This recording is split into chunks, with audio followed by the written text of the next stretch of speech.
Melepas Profesor Marwan Mas dengan segala doa kebaikan buat beliau, dan semoga saja keluarga yang ditinggalkan juga mendapatkan penghiburan dan pada saat yang sama selalu juga dalam lindungan Tuhan Yang Maha Kuasa.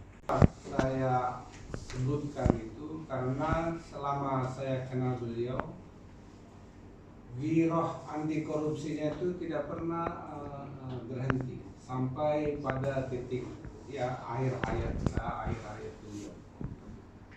Terakhir misalnya ketika saya di KPK waktu perubahan undang-undang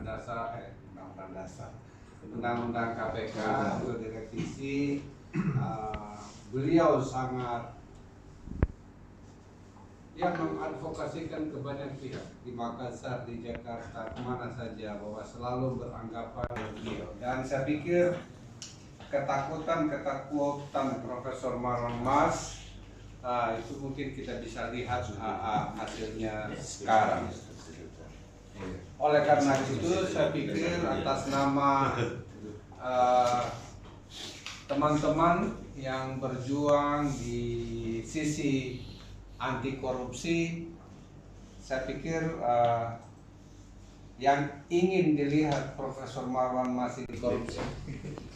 Tetapi pada saat yang sama saya pikir yang ingin dilihat oleh Profesor Marwan Mas adalah melanjutkan perjuangan beliau.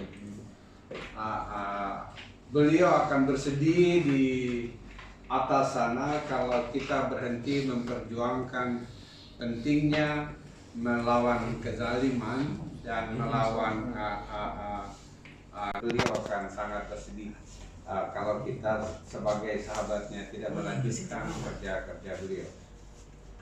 Oleh karena itu maka saya ingin menjelaskan sedikit tentang apa pesan buat teman-teman yang memilih jalan sunyi untuk memperjuangkan nilai-nilai anti korupsi.